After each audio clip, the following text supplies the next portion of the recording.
I think we're going to kick off. Kia ora koutou, and thank you all for making the time to be here. I realise you're very busy people. Look, I think it goes without saying that this is a really critical moment in the climate action advocacy that SBC and CLC are doing. The content of the emissions reduction plan, which I'm sure you've all had a little bit of a look at, will determine whether or not Aotearoa New Zealand's trajectory is enough to allow us to achieve our climate goals. And we've already expressed our disappointment, as you would have seen through our comms, that what has been released is a discussion document rather than a draft plan. And that's how we're going to be engaging on it, that it's a discussion document. We'll be asking the government to see the draft plan, because we don't consider this to be the draft plan, it's incomplete. The policies and actions that are in this fall well short of the proposed emissions budgets, and it does acknowledge that. So it's clear that the task of transitioning to a low emissions economy is enormous, and based on this, there's still a lot of work to be done. The good news is, of course, that means that the work that we do is going to be very influential on the shaping of a document like this. The government has asked for, and we're going to provide them with practical steps they can take to be able to meet those emissions budgets. The other good news is that your companies are already stepping up to the plate. So if we just look at the announcement that we made this morning around the CLC snapshot, it shows that signatories are collectively planning to invest in excess of $9.5 billion over the next 5 years to reduce emissions from their business. And so that is a fantastic result. The fact that we got 25 minutes of our leaders speaking on Morning Report this morning, I think speaks to the fact that there is another narrative out there, and that narrative is one of the action that the private sector is taking. So as I say, the lack of detail on this plan does present us with an opportunity. So our aim now is to work with you over the coming weeks to shape our input into the ERP and to provide concrete ideas for meaningful emissions reductions that will make up that shortfall. For some of this, we can draw on the work that we've already done with the Climate Change Commission and the Commission's final advice, and you'll recall the report that we've already done on that. A lot of that wasn't picked up in this report, and so we'll be restating that and making the case and going into some detail on that. But there'll also be new ideas or more detail that we can provide about particular mitigation initiatives, where sectoral pathways have evolved over the course of this year and where you've already made progress through your own businesses. So we're looking forward to engaging with you on this. And just like those other processes, we will be listening closely. The power of SBC, as you know, is the fact that we speak with a single voice. So that means that we will not be putting things into our submission that would harm our members. And we will be looking to bring everybody along on this journey and pushing this as far as we can. I particularly want to acknowledge our colleagues and members in Auckland. We had hoped by now that you would be out of level 3, and the fact that you're not. We understand that this is an extra amount of stress for you, and these are very trying and uncertain times. So if there is a way that we can make it easier for you to engage in this process, please let Kate or Loretta know how we might do that, because we are aware that you're operating in a very difficult environment. So I just want to finish by saying that SBC and CLC have achieved great cut through this year, advocating for bold and urgent action to ensure an equitable and enduring transition for Aotearoa New Zealand. It was really satisfying to see how many of the suggestions that you made in our inputs to the Climate Change Commission were picked up in the final report. And we're hoping to see a similar thing in the work that you're about to embark on now. So I encourage you all to get involved, to have your say. There'll be the opportunity now in this session and subsequent sessions. There'll also be breakout groups within today as well. And there'll be opportunities for one-on-one input like last time as well. So please do engage. If you're not getting what you need, make a phone call, flick us a text. We can find a way to engage with you so you are getting what you need. Now I'll pass over to Kate to facilitate the session for today. Thanks, Kate. Thank you, Mike. Kia ora koutou, no mai haere mai. Ko Kate Wilson-Butler tōku. For those I haven't met, my role here at SBC is Head of Climate Action, and together with my colleague Lorette, we'll be leading the process around developing the collective SBC-CLC response to the ERP discussion document.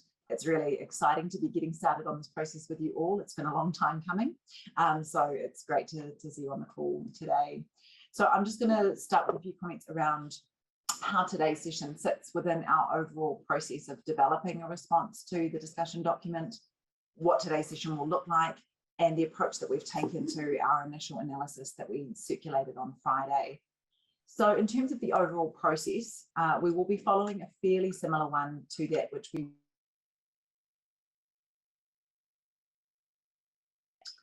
that means this workshop today, another workshop on Thursday with the Ministry for the Environment, which is a chance for you to hear from and ask questions of officials about the approach that they've taken. Next week, we will send you a first draft of a submission. Following that, there'll be a series of sectoral and thematic workshops in the first week of November, where we can drill down into a bit of the detail and start to tease out some of those, as Mike said, those concrete ideas that we really want to bring to life in our response. Then we'll issue a final draft of the submission, which you'll have a chance to comment on further before it's submitted in advance of the 24 November deadline. So throughout the process, we'll be working with the team from Sapere and DITA, as we did for the Climate Change Commission process. We're lucky enough to have them here on the call today. So Toby Stevenson, Dave Taylor and Karina Commandant from Sapere, and Jeff Schmidt from DITA. We're very lucky to have the expertise and experience on board. So an overview of how today's session is going to work. And Okay, just interrupt. Would you be able to go onto your speaker? I think my line's not. Okay, hopefully that works a little better. If some of you might not have been able to hear me so well before. So I'm going to attempt to screen share with a slide, and we'll see if the tech is working for me today. Bear with me. There we go. So can everybody see that? Yep. I'm seeing some nods. Yep. So today, welcome and intro we've just had. We'll have a presentation of our initial analysis in some key areas listed there. We'll then open up to a chance for some Q&A on the overall document, the process, or any areas that haven't been covered in the presentation. We'll then move to some breakout sessions, and the topics of those have been informed by the areas of interest that you expressed when you registered. So based on that, we've come up with transport, energy industry, building and construction, agriculture, and then some space for cross-cutting issues which aren't covered elsewhere, which will include emissions pricing. But if any of your areas of interest aren't covered in those first three topics, please feel free to join me in the fourth breakout. Then we'll come back together, we'll hear from the presenters in the breakout sessions, a chance for some final Q&A, and then we'll wrap up and discuss next steps. So before we move to the presentation, I just did want to make a note about the approach that we've taken to our initial analysis. In order to have an anchor for our engagement with the document at this stage, we used the top 26 recommendations that we came up with in our submission to the Climate Change Commission as the starting off point for our engagement with what the government has put out. So that is really allowing us to focus, at least in our initial pass, on those recommendations that really bubbled up to the surface when we engaged with the Climate Change Commission. That's not to say that throughout the process we will be bound to those recommendations or the sectoral areas they represent, but they do, as I say, provide a starting off point for us to focus our discussions initially, because even focusing on those top 26, there is a lot in there, and it provides a way of us making the content navigable, I suppose, for ourselves as well. Even within that initial analysis, there is a lot. So what we've done today is, as you'll see from those 6 presentation topics, sought to focus the discussion that we'll be having today on the areas that you've expressed most interest in. So that's transport, energy and industry, agriculture, circular and bioeconomy, building and construction, and then equitable transition. So we'll move into presentations on those, brief few-minute high-level presentation with a chance, if you'd like to drill down into more detail, to join the team in the relevant breakout room. So without further ado, I will stop screen sharing and move to Karina, who I think is going to present for us on the transport side. Thanks, Kate. I'm just going to share my slides now. Yeah. Hello, everyone. So for transport, the headline is that current policies can meet budget 1, but not budget 2 and 3. And current policies include clean car package, the decarbonisation of the public bus fleet, truck exemptions and extensions for BEVs, and changes in vehicle fleet profile and fuel efficiencies. So on this chart, the emissions under the current policies are in green, and the required path, which is the CCC demonstration path, is the black line. So you can see from 2025, the gap starts to widen massively through to 2035. So to deal with the gap, the discussion document proposes four targets across 3 focus areas. So the first one is reduce reliance on cars and support people to walk, cycle, and use public transport. And that target will be measured by a reduction in vehicle kilometers traveled by light vehicles to 20% by 2035 compared to 2019. The second focus area is to rapidly adopt low emissions vehicles and fuels, such that the proportion of the zero emission vehicles in the light fleet is 30% by 2035. And focus area number 3 is to begin work now to decarbonize heavy transport and freight. That 2 targets measuring that objective. First one is to reduce emissions from freight transport by 25% by 2035 and reduce the emissions intensity of transport fuel by 15% by 2035. Together, the document states that they will manage to achieve a 41% reduction in emissions by 2035. So that's 6.7 million tonnes, which is in line with CCC recommendations for transport.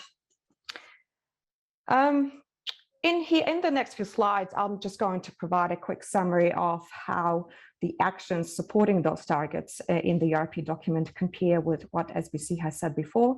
And my focus was more to identify areas where there could be improvements in either the language they use or strengthen the position or actually add new actions, policies or programs. For focus areas 1 and 2, the targets are pretty much in line with CCC from our analysis comparing with the detailed modeling data that CCC has provided. And many actions supporting those targets are in line with previous recommendations. So for example, integrating emissions assessment in urban development, developing principles for a national public transport network, introducing congestion pricing. There's also an action to widen evidence on the drivers of mobility choices, introduction of vehicle scrapper scheme, and setting up a clean vehicle sector leadership group. Some of the things that I thought could be improved, and I'm keen to hear the group's view on this, is for the transport network strategy, the language, I believe, could be a bit strengthened, and the objectives could be clarified. In the previous submissions, for example, the SBC made a point, consideration of adaptation should be included, and there's also a need for a clear timeline of different infrastructure projects. As well as that, there needs to be, this strategy needs to be accelerated. I think the language in the document is that in the first batch we develop principles for the network, but not so much the actions to actually implement that strategy. Another thing we could talk about is accelerating the development of a national road pricing systems, however difficult that might be. I believe there could be more consideration provided for BEV affordability and how to deal with the high upfront cost.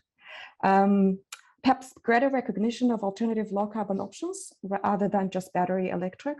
There's mention of the biofuel mandates and hydrogen, but it's not discussed in much detail. The hydrogen in particular or other options. The co-investment, the plan, the discussion document proposes introducing a charging infrastructure plan, but the point on co-investment subsidy specifically is missing. And there's also a proposal to introduce a maximum CO2 limit on individual light ICE vehicles, internal combustion engine vehicles, and would be good to hear the group's view on that. There's an explicit question on that in the consultation. Focus area 3. That's decarbonizing heavy freight, essentially. The target, so what I did, I compared the ambition in the ERP document with what the ambition is in SBC heavy freight group analysis. And the target in the ERP discussion document is much less ambitious than what the group is proposing. So I'd like to hear the group's view on that and whether we could, we can recommend something more to be done. Some actions are in line with SBC recommendations. For example, there's a proposal to develop a freight and supply chain strategy, to consider options for green fuel infrastructure, and to introduce a biofuels mandate.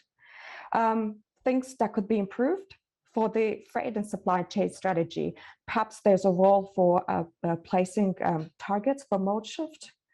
The actions from the strategy could be developed in the first budget, so there's a room there for those actions to be accelerated.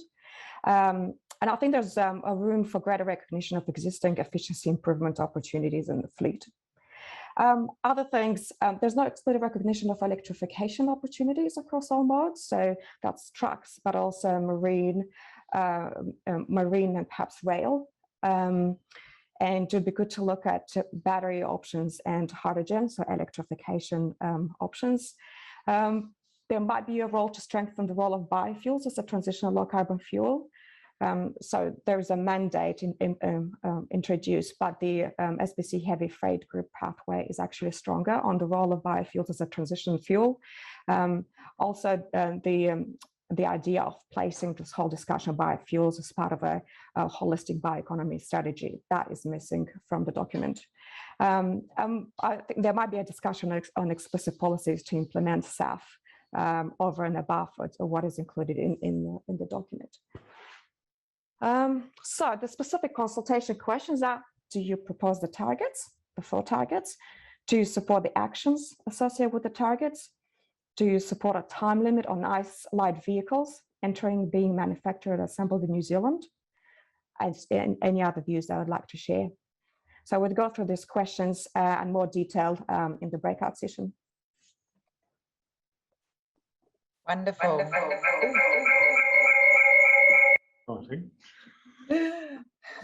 Thank you, Karina. Bear with us. That is very impressive that you managed to cover that all in 6 minutes. And anyone who is looking forward to delving further into the detail on transport, of which there is quite a bit, it was noticeably the most worked up part of the discussion document. Please do join Karina in the transport breakout. I will now pass over to Toby, who's going to talk to energy and industry, and you might cover off building and construction at the same time, Toby, if you like. Thank you, Kate, and hello to everyone. I can't hear you, Toby. Oh, okay. That's good, I can now. Hello to everyone. Jeff and I are forming a team working on the energy, industry, construction and building sectors. I've got a couple of slides here to go through, and I'll comment on the framing for the breakout group and for the submission. And Jeff will also comment. So Jeff has got the numbers on process heat and has a good grasp of the bioeconomy. So you'll probably hear more from him in the breakout group than from me. Mike talked about practical steps, and we talk about actions. A year ago this month, we helped you do your first submission. It was a briefing to incoming ministers, and we did something that seems quite novel in the benefit of hindsight. Out of the 9 suggestions we made in energy, industry, building and construction, we quantified the potential savings of our suggestions for 4 of those, and we suggested that if you did those things, you could save 3.985 thousand tonnes of CO2 equivalent. It's a shame that convention hasn't been brought forward, particularly to this current paper. The energy, industry, building and construction sectors sections have been number-free zones, in fact. Going through, we had the CCC advice. We helped you do the submission to CCC.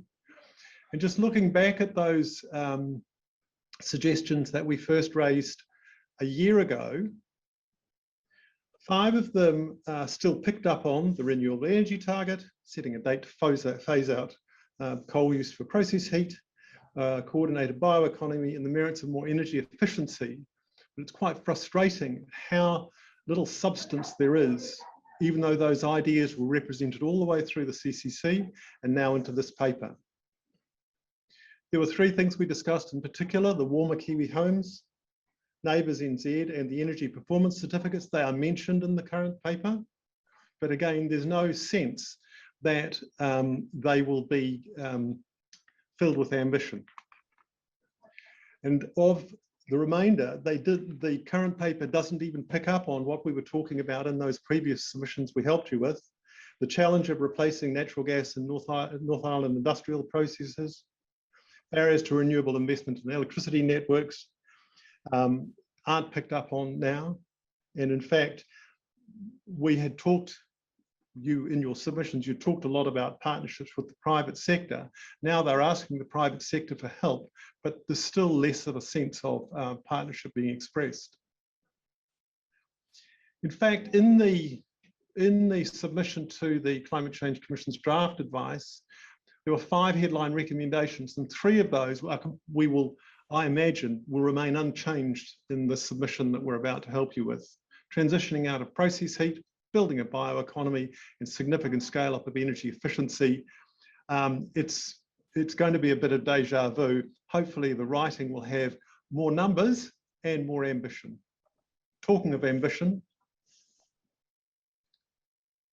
this is the emissions profile from the energy and industry sectors from the paper. It shows that so energy and industry represents 26% of greenhouse gas emissions, and currently we're sitting at around 40% renewable energy. And you can see there the dotted line sits at, I think it's 2019, and the ambition expressed by the government in this paper is for a reduction of 4 to 5 million tonnes by 2025 in the energy sector. And then flatlining out through the balance of the period shown there. And I hope that we can show more ambition and a more numerical, quantified pathway to get there. That chart is based on the rollout of current policies. They do say that there are some further reductions possible for energy and industry with proposals that haven't been enacted, but they're still only talking another 1.5 to 3.3 million tonnes. The document states clearly that even with the new and proposed policies across all of the sectors, they're still short of the Climate Change Commission's budgets. And your challenge is to help government out by offering ideas that will reduce emissions further than the ambitions that they stated last week. I'm going to hand over to Jeff now to talk about process heat and the bioeconomy as a lead up to the breakout group. Am I next on the list, am I? Fantastic. Is that okay, Kate?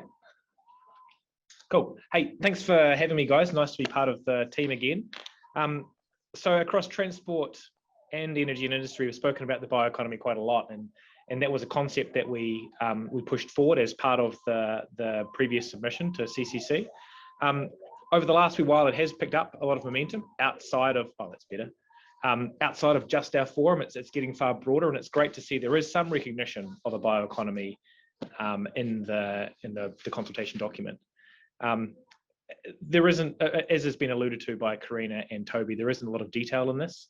I think we have an opportunity right now to create more of how we'd like this to be framed. And I think the really key part is how we can actually make this actionable. One of the key things that I'm reflecting on, and Toby alluded to it, is there is a real shortfall in, I guess, action at this stage. And this is a real key way, and I think the bioeconomy is a really key way for us to drive some of that action.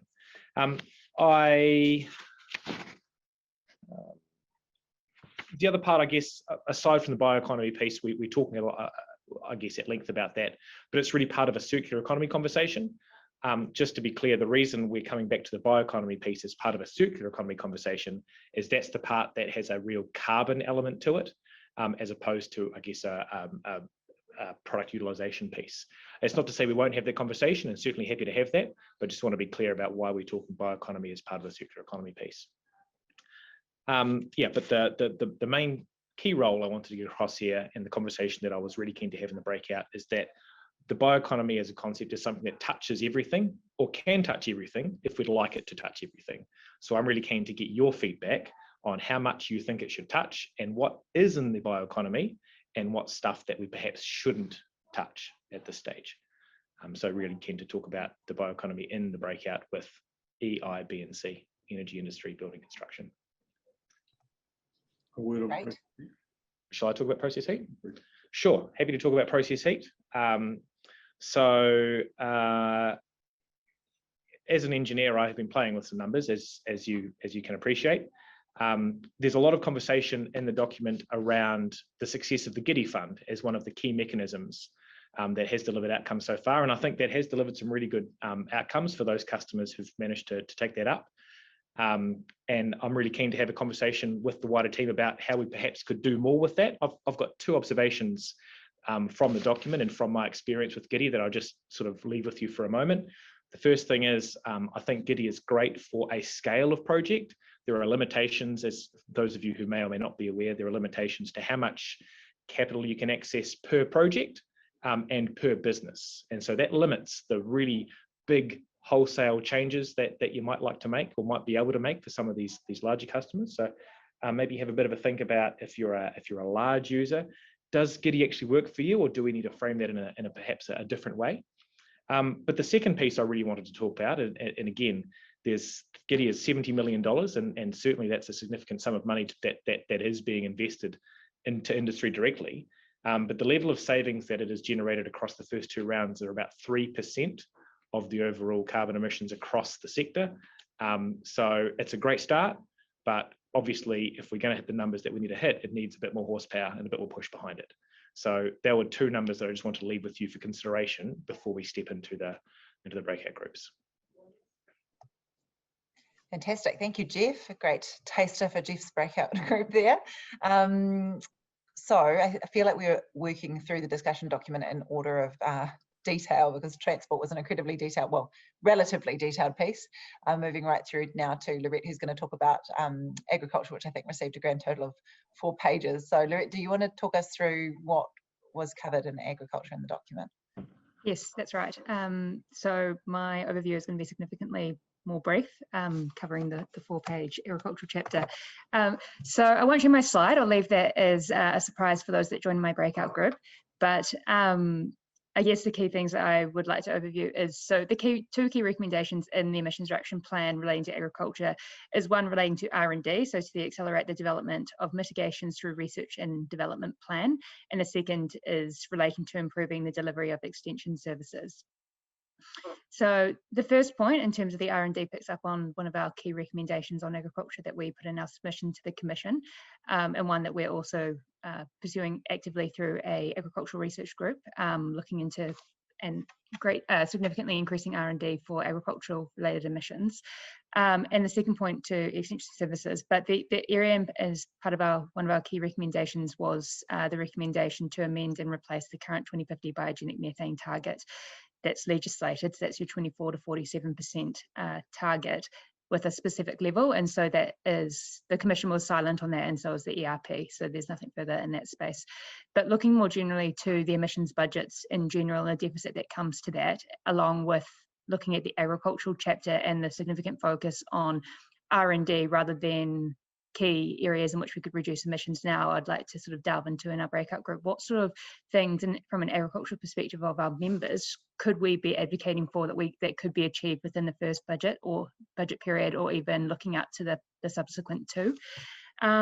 I'd also be keen to chat to you about, so I guess a lot of the recommendations also featured within this report are premised around the idea that He Waka Ekanoa partnership with government is going to deliver a pricing mechanism and accompanying policies that will support the development or emissions reductions from the agricultural sector. So I'm quite keen to discuss whether this is enough, and if not, what further should we be doing, or could be complemented in this space.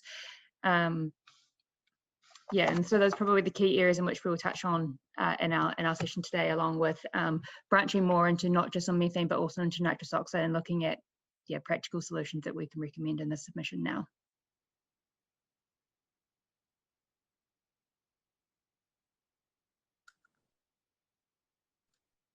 Hi, can I just by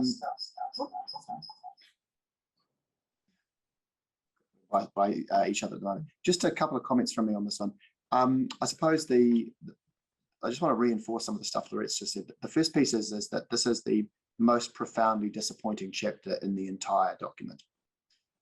It basically says nothing and kicks the touch a lot of the work that we already know is happening within the sector and by lead companies themselves, and doesn't really reference that at all.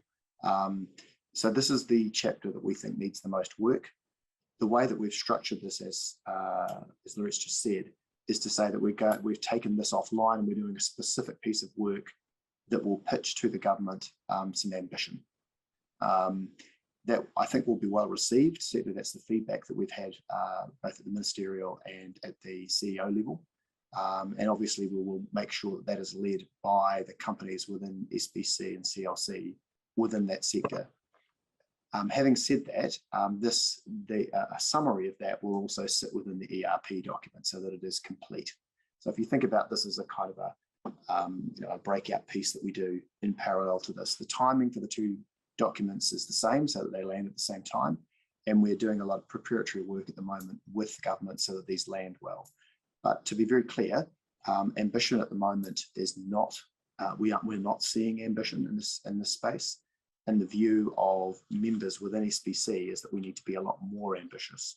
So rather than talking about a doubling or a tripling of funding into this area, we're talking about adding an extra zero to it and getting a lot more ambitious. So just really want to reinforce that this will be, I suppose, one of the headline pieces of our response to the ERP, because we think that it was missing in action and in an area that really requires a lot of attention. Great, thank you, Mike. And there'll be a chance to delve into that and learn more about it, and indeed share your views on that in the breakout session on agriculture. So our final piece of the presentation relates to the equitable transition section of the discussion document. Obviously not about mitigation per se, but a really important part we have heard from all of you and the wider membership of ensuring that the transition is an enduring one and that we have the social license to up the ante on ambition. So I'm going to pass over to our Thriving People Manager, Rob Perry, who's going to talk to our initial takeout on where that chapter sits and how it stacks up against what we've asked for from the Commission. Over to you, Rob.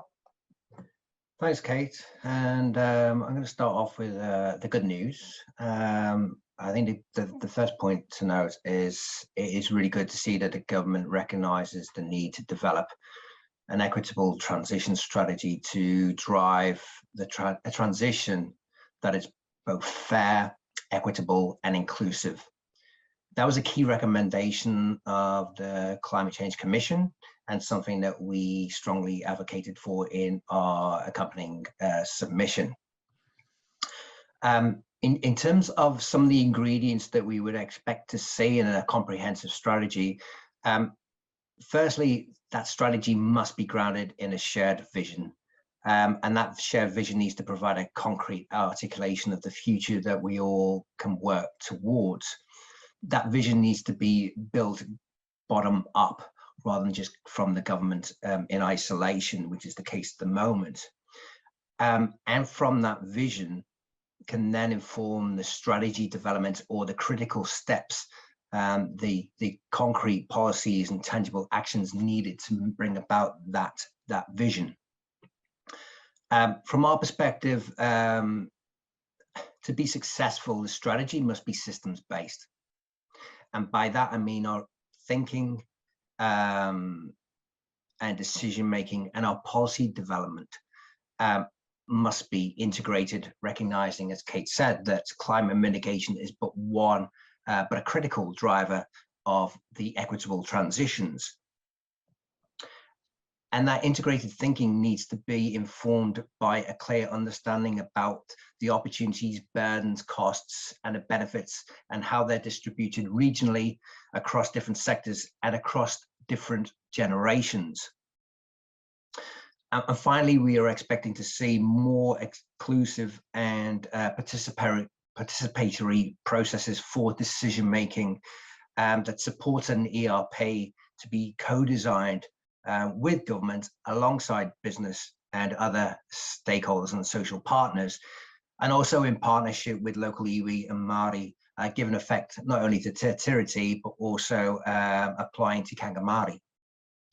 Now, while much of that thinking, and I'm being gracious when I say much of that thinking is reflected in the discussion document, it's fair to say that it's really at a high level. I think it's fair to say that it's a plan to develop a plan at best, with very little meat on the bones. To be specific, we're just not seeing the detail around that shared vision, or how the strategy will set out the practical steps to deliver a fair, equitable and inclusive transition, or how it's going to be resourced and over what timeframes. We are concerned about the lack of urgency, noting that the government says that it'll be developed over a number of years. So in essence, there's three things that we really want to hear your feedback on. Firstly is we want to know what you'd like to see in a strategy. What is the process that you envisage for co-designing that strategy?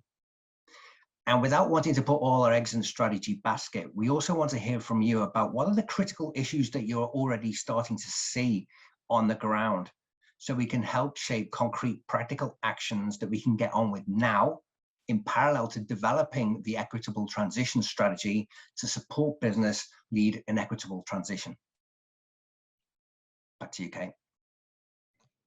Wonderful, thank you, Rob. And there'll be a chance, if you'd like to join the cross-cutting breakout, we can talk about this and other issues that might not be covered in the document, and certainly looking forward to engaging with you all through this process to hear about your thoughts on the role of business in ensuring equity in the transition. And I'm seeing some questions and comments come through the chat now, so I suppose we can move to the Q&A session in this big group, which is, are there any questions that you have about the process, about the overall document, anything we haven't discussed already, things that you think might be missing? So I'll just read out and respond to some of the questions that I see coming through. So Jess from IAG, hello Jess, how are you doing? Has asked about the role of behaviour change and the fact that that's essentially missing in action in the discussion document. And I think we would agree. We had a couple of recommendations in our top 26, as you might recall, about the role of behaviour change and policies to support behaviour change, and those haven't been picked up. So we would like to explore with you all whether those still stand and what we might be able to draw out in more detail in the context of our response to the ERP discussion document. Some of the messages that we have from a few members have asked for example, comms campaign along the lines of what we've seen for COVID and the rallying together of the team of 5 million when it comes to the climate transition and making sure that it's a journey that brings everyone along, for example. I see another question from Adam Weller about the difference between a just transition and an equitable transition, which is a very good question. And I'll give it an attempt, and then I might pass to Rob in case I've got it wrong. So just transition has got its roots in the Paris Agreement, and I believe is a term that came from the union movement, and therefore is seen in some corners as slightly loaded and can be used, as the government has chosen to do in the discussion document, can be interchanged with equitable transition, but essentially for these purposes we're talking about one and the same. Have I got that completely wrong, Rob? Is there anything you'd add to that? No, I think that's a very good introduction. I think it's an issue that is very, the just transition and how it's evolved has evolved quite drastically over the coming 20 years, and it was a focus that we had in our webinar last week on just transition. So I think in terms of the detail, have a look at that webinar. But I think what's interesting is how it's developed in New Zealand in terms of the focus has been very much on a local regional economic development focus post when policy decisions have been made on ending oil and gas exploration.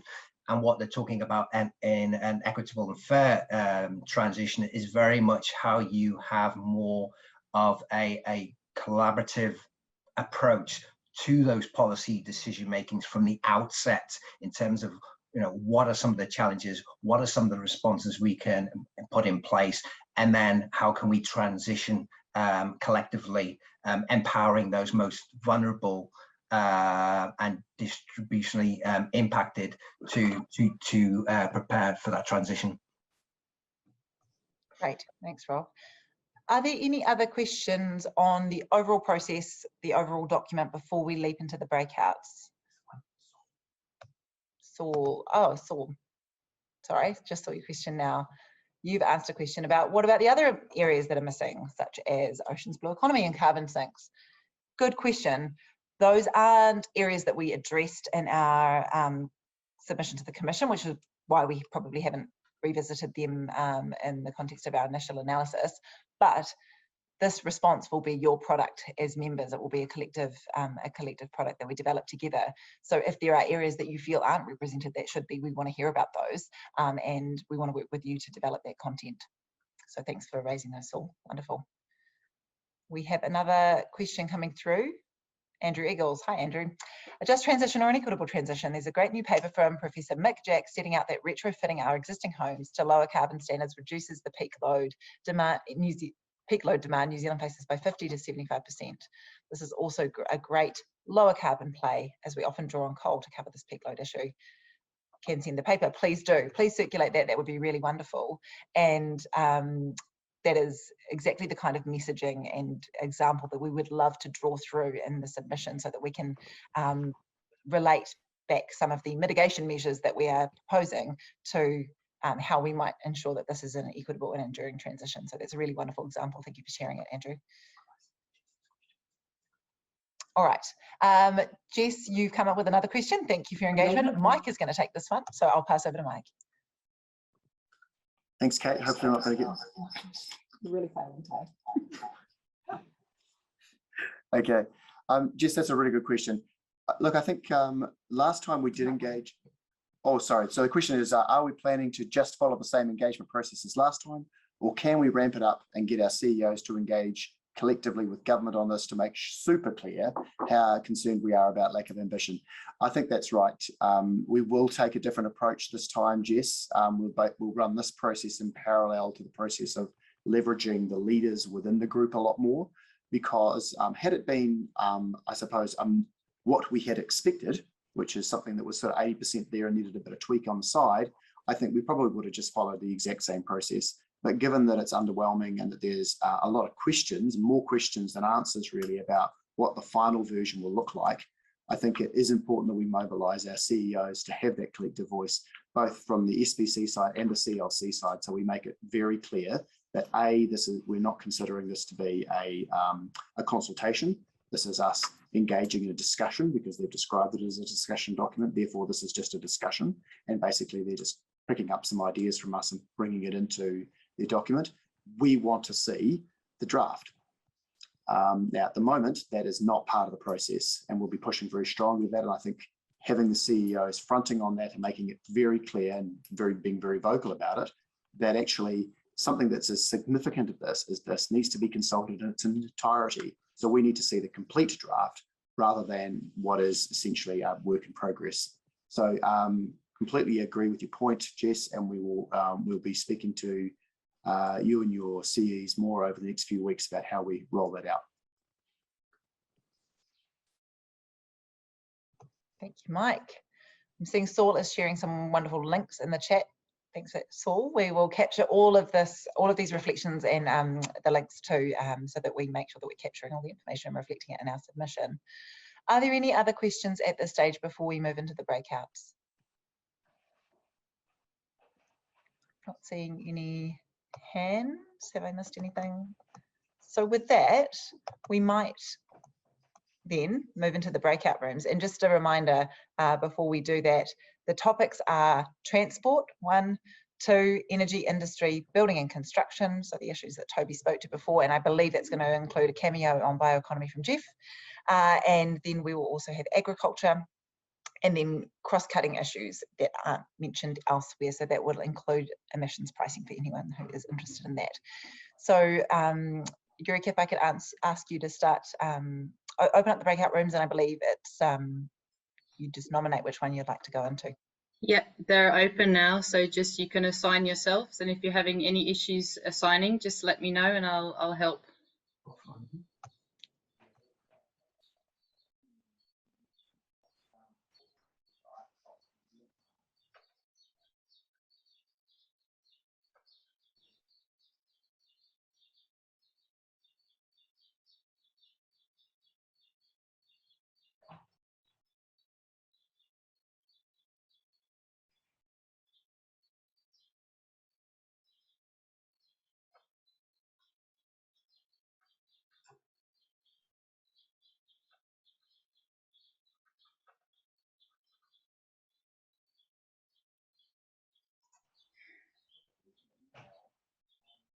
So everybody needs to select a breakout room.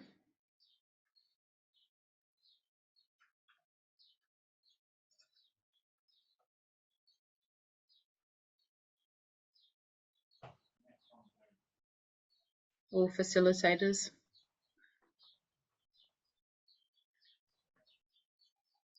Thanks a lot. Bye.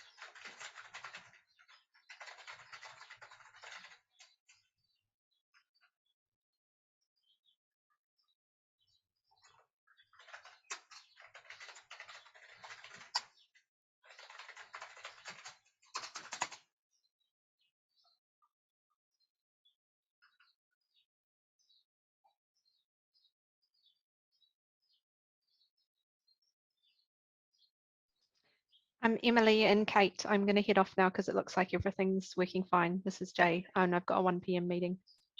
Sure. Thank you. I'm recording for some reason, Emily. So if it stops recording when I leave, can you just drop me an email and I can have Zoom on in the background Sure. while I'm on Teams? Sure. Yep. All Thanks, right. team. Thank you. See ya. See you later. Bye.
Hello, everyone. Welcome back. We'll just let people come back from the breakouts. It's rather sudden. It was rather sudden, wasn't it? I was thinking actually next time we might see about getting one of those counters in the top right-hand corner so that we know how much time we had left, because we were taken a bit by surprise. Oh, were you not able to see that? I did broadcast a message saying 2 minutes to go, and then I set the counter. We Okay. saw the counter. We were on a flow. So Yeah, Oh, there's okay. a So lag. there was a counter at least. Okay, I did send a message. Okay, thank you. Yeah, maybe it's a case of next time we know that we need to allow more time for conversation, which was certainly rich and varied in our breakout room. So what I was going to suggest now is that we spend a little bit of time hearing a little bit about what was discussed in each of the breakout rooms, because I know that there were some who wanted to attend and didn't have the chance to obviously be in more than one place at once. I might kick off. We had a cross-cutting issues breakout group and had a range of different issues that were of interest. We spent quite a long time discussing waste, and there's in that part of the discussion document quite a level of detail that those who are discussing the issue felt ought to be responded to in content that we put together on waste. And some really good concrete ideas coming in there about how realistic or otherwise some of the suggestions in the discussion document might be. Towards the end there, before we got cut off, there was a bit of a discussion about what are some of the tools that we need to look into to enable the systems and the behaviour change that we're trying to drive. There's questions about if the machinery of government isn't delivering what we had hoped it would, how does that need to change? What do we need to suggest needs to be added to it or changed about it for it to deliver the plan that we're all looking for? Some interesting ideas coming there from Louise, from, I guess, formerly of Akuna. And then questions too about how we really bring to life this idea of a partnership between the private sector and government.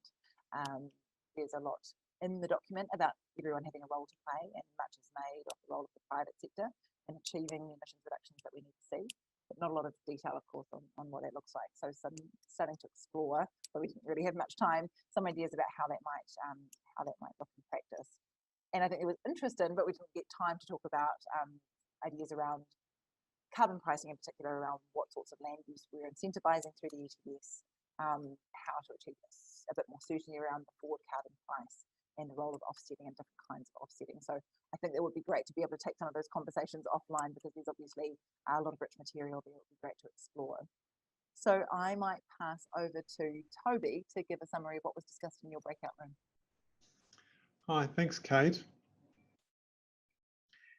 We hit straight away some of the fundamental problems with the organisation of the sector. The relativity between the input cost of coal, gas and electricity forms, and Jeff will comment on this in this debrief as well, forms quite a barrier, a commercial barrier to making progress in process heat. And we started to wonder out loud what sort of delivery mechanisms we could suggest to government to close that gap, or make that gap, the gap between fossil fuel prices and electricity prices, less of a barrier. That was the first thing. The second thing is that the wholesale market itself is still priced substantially off thermal fuel. And the group wondered out loud if we're going to see prices more reflective of a low short run marginal cost associated with a high proportion of renewables. And that led to the next question that was raised, which is if we don't get to 100% renewable electricity, people are still fighting to reduce emissions. And I suspected the group was a little disappointed that the government has softened its view on the 100% renewable electricity target and made it aspirational. And the fourth and final area which I heard raised was certainly dear to my heart, which is the issue of, forever we have talked about energy from the supply side. And there has been increasing scope for decades now, and hopefully more action in terms of the demand side, both in terms of the passive construction of buildings and energy efficiency and demand side participation in energy. And there seems to be a lot of untapped potential on that side, and decision makers seem to reach far more readily for supply side solutions than demand side solutions. Jeff, what did you hear? I heard all those things, Toby. I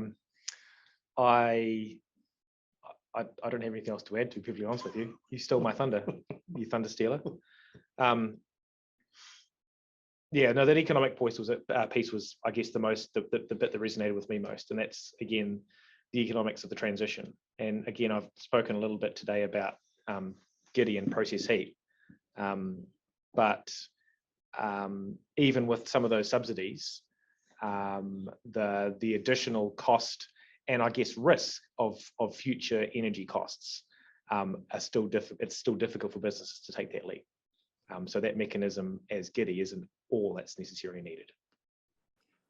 I've got a question just on this whole area, particularly relating to energy. Given that the ERP kicks for touch energy basically by saying next year we will create a all singing, all dancing energy strategy, to what extent are there things that we could push through into this ERP now that don't have to wait for a strategy? And to what extent have they basically bought themselves another year to work on that broader strategy and in fact are delaying some of the things that we'd like to see happen faster? Well, Mike, I think that this document was an opportunity for the government to draw a line in the sand and say 100% renewable electricity, to deal with it. And it seems to me, in terms of ambition, that the fact that they have walked that back, if it was the members' will to say, no, you should actually put the line in the sand there and say 100% renewable electricity, deal with it. That is something you could do. But the second thing, and I'd be very interested to know whether members want that written into the submission. The second thing that you could do is this idea of some mechanism to deal with the delta between the cost of fossil fuels and electricity, whether there's a circuit breaker, whether we could think of a circuit breaker like a supercharged GIDI mechanism to deal specifically with that cost gap between the fuels. Yeah. So the GIDI is really around capital, Mike, and capital funding, and that makes it quite easy because it's something tangible associated with the project. But our conversation was around, is there a way that we could de-risk the future fuel costs? There's lots of discussion. I mean, an equitable transition is something we've spoken about, and part of an equitable transition is making sure that long term we can all afford to buy electricity and those lower carbon fuels in the future. But can we, in the interim, when perhaps there may be a little fluctuation as we start to make that transition, can those costs be underwritten for a period of time to give certainty to people over an asset life that they won't be stung by trying to do the right thing? Thanks, that's useful. I think Mike, Andrew Eagles from the Green Building Council here. Yeah, I hear some of that. I think some things like legislation we need to get on and just do. So in 2010, Australia mandated energy labels on buildings. They've saved $1 billion through the period. They now have energy labels on hotels, hospitals, data centres, apartments, about 4 other categories, saved 7 million tonnes of carbon as a result. And what I think that the Climate Change Commission calls for that to happen by December next year.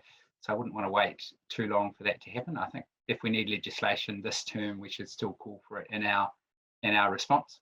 It's quite an easy, proven methodology. So that'd be one I think we could still include.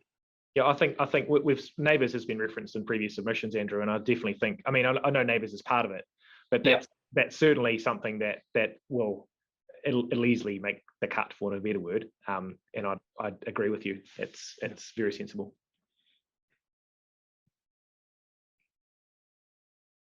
That was our group, I think, Toby. Yeah. Okay, back to you.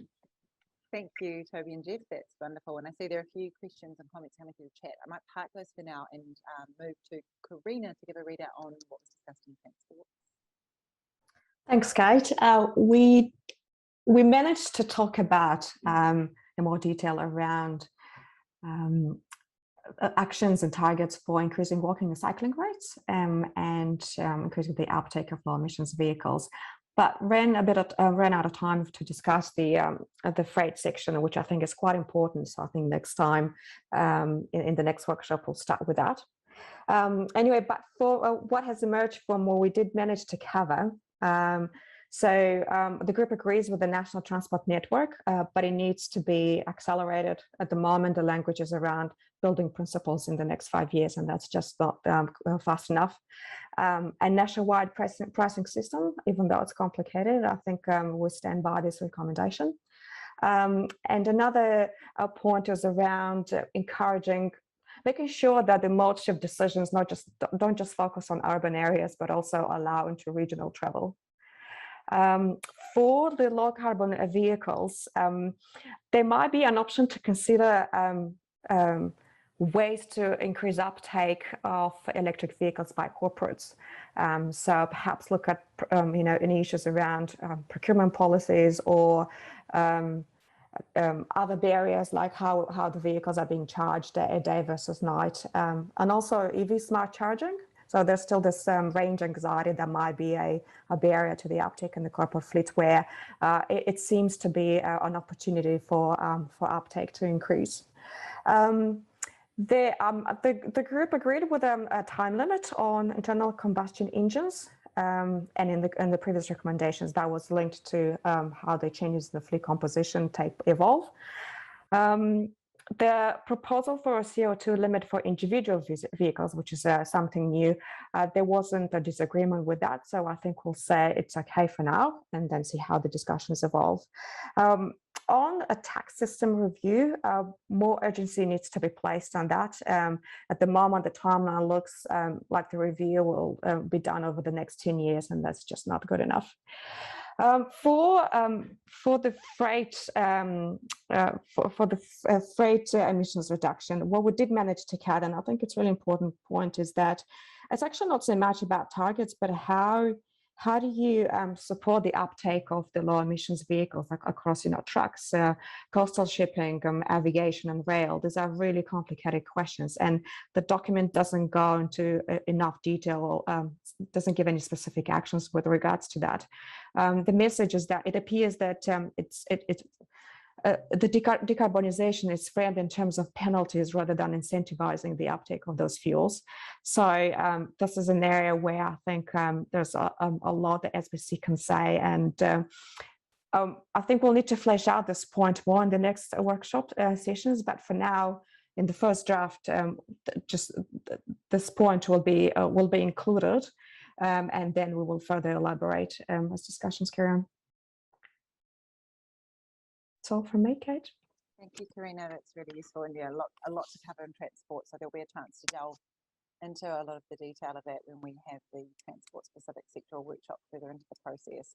And indeed, I think work to do to understand the role of parallel processes across the board, including in this case on freight, for example, the National Freight and Supply Chain Strategy, which is obviously progressing in the background of all this work as well. So that will need to be reflected. I might pass. I think both Mike and Lorette were in the agriculture session. So Lorette, you want to lead off with the report back, and Mike can chip in? Yeah, that sounds good. I'll kick it off. So there was widely shared disappointment amongst our group just about the lack of detail resulting that will reduce emissions from our greatest source of emissions.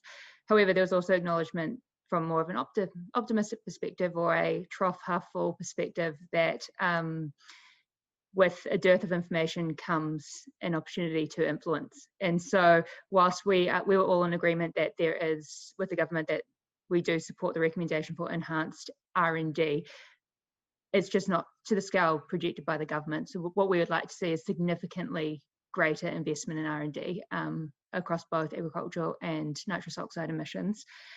There was also some conversation about really not wanting to reduce productivity, but also acknowledging that or emissions leakage for that perspective, but also acknowledging that there needs to be greater support out there to provide for diversification if that's the avenue that some would like to go down in education about what and opportunities for them from that perspective as well. There was also some conversations around some were pleased to see movement with the forestry and some acknowledgement of the role of nature-based solutions, particularly with agriculture, but also again in the final ERP there is a desire to see this significantly greatly more detailed. And then at more of like a strategic level, we also had conversations around the need for cross-party support in order to provide businesses with the certainty that they need. And in the past, as you'll all be well aware in our submission, that we advocate very strongly, at least for emissions budgets, to get cross-party support for that, but also acknowledging that potentially at a more like a sectoral level, potentially on actual policies, we might be able to advocate for that emissions, that bipartisan support for that as well, particularly across agricultural policies as well. So it's going to be something that we investigate further as we develop this mission and have our conversations with government. And then Mike, was there anything that you want to pick up on that? No, just to say that we were, some of our group were mid-flow, so I think there's more to be discussed and we'll pick that up during further breakouts. I suppose just two general comments from me, so I don't have to make them later. One, I suppose, is to remind people that this is the beginning of the process. You will be seeing documents, you'll be seeing much more detail, there's opportunities to drill in. So this is a throat clearing exercise really to make sure that we get initial responses and sort of directional input, which we're getting, which is great. But please don't fret, you of course are going to see lots and lots of detail and you're going to have many opportunities to get into that. My second point would just be a point that was made much earlier, and it relates, I think it relates very much to the ag area, but other areas as well, which is the question of partnership. That is a point that Kate emphasised in her opening comments. And I just want to circle back to it because it does have big implications for how SBC and CLC lean into this process. Our approach so far has been a very open-hearted approach, which is that when the government says that they want to work in partnership with them, we've taken them at face value, and that's what we've offered. We're going to need to see that actually turning up through this process because there's so little information here, as you've quite rightly pointed out, there's a lot of work to be done that can't just be done through a document, frankly. And so one of the things that we'll be pushing for all the way through this process is that if you really want to partner with us, that means sitting down with us at a technical level and working through some of the detail as you develop this information, as you develop these policies and these actions. And that's particularly true for agriculture, because at the moment it's effectively a blank piece of paper. And so there's a lot of work to be done. So we'll be really pushing strongly on that, which is partnership is not someone giving you a document a week ahead of its release. A partnership is a set of conversations that you have over time where you thrash out ideas and come up with ideas that are better than one realm coming up with. And so just to round that off, the minister, when James Shaw released this document, he was very clear that he needed to see all of New Zealand, the team of 5 million leaning into this. And that included the NGOs, that included community groups, that included businesses. And so we're taking him up on that offer to say, yes, that's true. You do need to work with us because actually no single group, no single realm will be able to solve this. Business can't do it on its own, government can't either. But that will require genuine engagement at quite a deep level. So on your behalf, we're going to be pushing strongly for that. What that will mean for you is that we might want to pull you into relatively detailed conversations at relatively short notice. So just to let you know, that's the cost of engagement is availability. Thanks very much, Kate. Thanks, Mike. Very important observations there.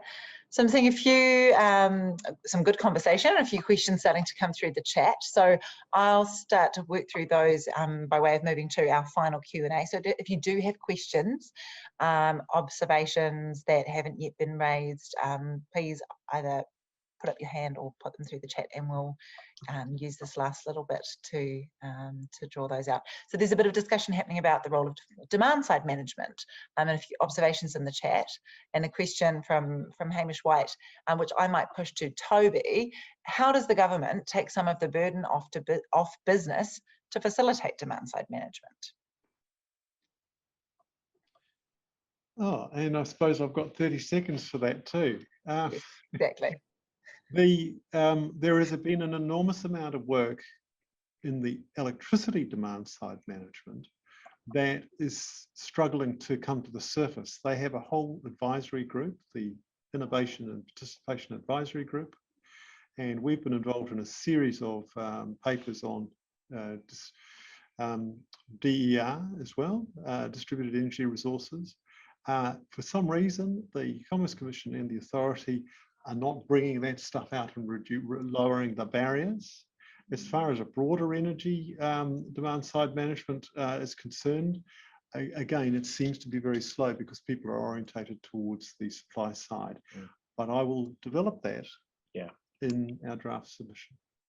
That would be great, and some great comments from Lincoln from ESP. So thanks, Lincoln, about Giddy and it not working for all enterprises, like you were saying before, Jeff, and the fact that ECA's partner channel doesn't exist anymore makes it more difficult. Kat Rowe has made a comment about partnership and it being important that the government gets out and talks with rural communities and farmers too. Agribusiness being only one of the partners that's important in that particular mix. I absolutely agree with that, Kat. Thank you. I don't have any more questions in the chat and I'm not seeing more hands raised. Are there any other final questions, observations, issues that people want to share at this stage? Anything that you raise now, we will do our utmost to reflect in our first draft submission. I'm seeing one hand raised. Toby, I'll come back to you, or is it you, Jeff? Pragi, is that you? Would you like to raise your question or comment? Yeah, there's actually just a question to the general group if my video turns on. This is Prageet from Vector, Sustainability Manager. I'm glad to hear a lot of discussion about demand side management and DR. I think that's critical to stop us from having situations like we had a few months ago. But just another question in the general front, as a question related to biofuels and whether another subgroup needs to be made just to catch all those little boundaries. Because if we take hydrogen as an example, there's the distribution pipeline element, but then there's also the use of hydrogen in like the hydrogenation of biofuels, for example, which is a process that would then give us bio-LPG. And then there's a transport sector and all these little elements kind of intertwine, but they're spread right across the ERP submission, but they're almost their own independent working group. And the question is, would there be an opportunity to get those key particular stakeholders together to see whether there could be a unified strategy? Because I feel at the moment we're all kind of doing our own bit.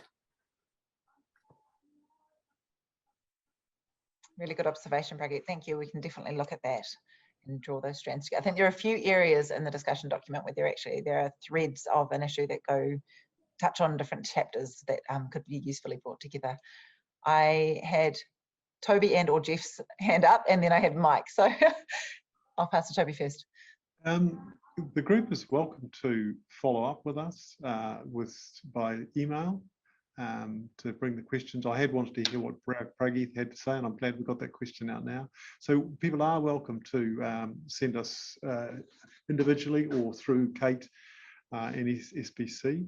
And I did actually want to correct one thing. You said earlier, Kate, I think you represented Dave Taylor as working for Sapere, and would be very happy to have Dave on the team. But Dave is with Jeff at DETA. So Karina and I are at Sapere, Jeff and Dave are at DETA, and you're welcome to approach us all individually on this project. We thought you might have snaffled him, you see. My mistake. Apologies, Dave. Hey. All good. Congratulations. Maybe I should. Didn't happen right during when you're sitting next to somebody, a key time to approach their staff. Yeah, that's exactly right. Mike, did you have another point that you wanted to make? I just wanted to, Kate, I may have missed it at the beginning. Have we talked about the summary that you and the team have done of the document and the fact that that provides a really good starting point for getting into reading the ERP? So this is a piece that Sapere DETA and Kate and her team have done, which basically pulls it all together. Has that gone out to everybody here? Yeah, I touched on that at the beginning. That's the our initial analysis table that was circulated on Friday, and that was essentially the basis for the presentations that you've heard and seen today. So as I mentioned at the beginning, that is really just the starting point. We used our top 26 recommendations to the Climate Change Commission as the springboard for that analysis. But obviously, as we deepen and widen the conversations with you all throughout this process, we will be moving into the spaces where there's greatest need for us to comment and greatest abatement potential, essentially, and those parts of the transition that are of most importance to you all.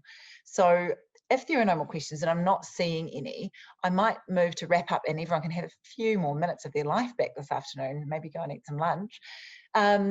Thank you all for taking the time to join us all this afternoon, the Sapere data. Sorry about that, Dave. I'll make sure I'll assign you to the right organisation next time. And the SBC CLC team here. It's been great to hear from you. I sense that there is a lot of discussion to be had that we might not have had time for today, so we'll be looking forward to delving into the detail with you all, both in the sectoral and thematic workshops that we hold in a couple of weeks' time, but also one-on-one if you'd like to have those conversations. As Toby said, you're more than welcome to contact us at the SBC Climate email address. So that's sbcclimate@businessnz.org.nz. Hopefully you'll all have been receiving our emails from that address. So feel free to just reply to those emails and we'll get the message and can pass those on to whoever needs to receive them across the Sapere data team or within SBC. Equally, if you would like to contact Toby and the team directly, we can provide the details there so that you have that, that direct line into our consultant team as well. So thank you once again. For those who are interested in hearing from MFE and exploring in a little bit more detail their approach to the document, please do join us for our workshop with MFE at the same time, 12 till 2 p.m. On Thursday. And the registration link was in the email sent out on Friday with the initial analysis.